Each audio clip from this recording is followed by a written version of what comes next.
പെട്ടെന്നാണ് നടുവിനന്ന് വേദന വന്നപ്പോ കനകം കൊണ്ട് ചെക്ക് ചെയ്തപ്പോ നോ ഡിസ്ക് എഴുതി കാണിച്ച് പിന്നെ എങ്ങനെ പണിയെടുക്കുക? അമ്മാവാ അത് ഏട്ടനൊരു തമാശ പറഞ്ഞതാ. പിന്നെ എനിക്കിപ്പോഴും വേദന ഉണ്ട്.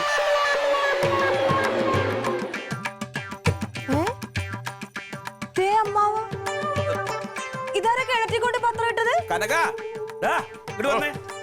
ഓരോന്ന് വെള്ളത്ത് പറഞ്ഞിട്ട് ഇതിപ്പോ എങ്ങനെ ഇപ്പൊ കിണറ്റിൽ വന്നത്?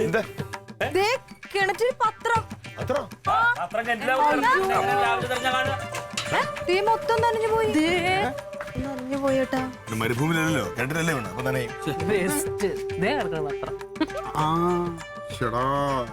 ഈ പത്രം കിണറ്റി വീണ് കഴിഞ്ഞാൽ ഇനിയിപ്പോ ഇത് എന്ത് ചെയ്യും? അയ്യോ നിറയെ വെള്ളം കിടക്കുന്നത് ഇറക്കണമല്ലോ. വേറെ പത്രം എന്താ കിടക്കുന്നൊരു പത്രം കണ്ടല്ലേ?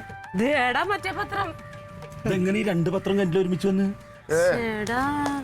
ഇത് കണ്ടിട്ടുണ്ടല്ലോ, ആരെ മനഃപൂർവ്വം ചെയ്യണ പോലെ ഉണ്ട് കേട്ടാ. പക്ഷെ ഏവൻ ചെയ്താലും പിടിച്ച് രണ്ടെണ്ണം ഞാൻ പൊട്ടിക്ക് എന്റെ കണ്ണി കാണണമെങ്കിൽ ഏടാ ദേവളായിട്ട് കുറച്ച് ദിവസമായി. കൊണ്ടാലും ദേഹം ഇളകും. കൊണ്ടാലും ദേഹം ഇളകും. ഇന്ന് അങ്ങനെ സംസാരിക്കണം. പിന്നെ എങ്ങനെ സംസാരിക്കണേ? നീ പറഞ്ഞ എനിക്ക് മനസ്സിലായി.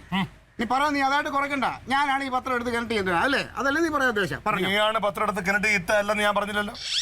ഓഹോ, അപ്പൊ നീ അങ്ങ് ഉറപ്പിച്ച് ഞാനാണിത് ചെയ്തതെന്ന്. ആവശ്യമില്ല സംസാരിക്കരുത് കനക. എന്താ ആവശ്യമില്ലടാ? പത്രം എടുത്ത് കേട്ടിട്ടുണ്ട്. എന്തെന്ന് പത്രം നിനക്ക് ഈറ്റെടുത്ത് കിണറ്റിലിടുന്നത്? അവരോട് പറഞ്ഞു മനസ്സിലാക്കുക കാര്യങ്ങൾ കേട്ടാ. അതിപ്പോ അവൻ പറഞ്ഞാല് വലിയ തെറ്റൊന്നുമില്ല. അങ്ങനെ ഒരു കുരുത്തക്കേട് നീ അല്ലാണ്ട് വേറെ ആരും കാണിക്കില്ല. നീ ആണെന്ന് പറഞ്ഞു മനസ്സിലാക്കുക കേട്ടാ. ചേട്ടാ പത്രം എടുത്ത് കളയണമെങ്കിൽ എത്ര സ്ഥലമുണ്ട്? ഈ കുടിക്കണ വെള്ളത്തിൽ തന്നെ കൊണ്ടിടണം.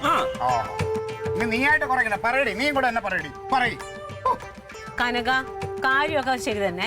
ഈ തൊട്ടതിനും പിടിച്ചതിനൊക്കെ ക്ലീറ്റോനെ കുറ്റപ്പെടുത്തുന്ന കാര്യമില്ല. ക്ലീറ്റോ എന്തിനാ പത്രം എടുത്ത് കിണറ്റിലോട്ടിരുന്നത്? അവനോട് ചോദിക്കി. അത് വല്ല പറന്ന് വീണായിരിക്കും.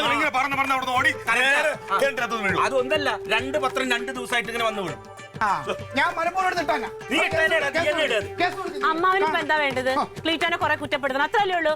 അതൊരു പാവ മനുഷ്യനായതുകൊണ്ട് എല്ലാവർക്കും കൂടി അതിന്റെ മുകളിൽ കുതിര കയറണം. കുറ്റപ്പെടുത്തല്ലേ പിന്നെ? എന്ത് തോന്നിയാസം കാണിച്ച്? തോന്നിയാസം കാണിച്ചാൽ കണക്കായിപ്പോ ഞങ്ങൾ തന്നെ കൊണ്ടുവന്നിട്ട് ഒരു സാധുവിനോട് അങ്ങനെ ചെയ്യാൻ പാടില്ല. സാധു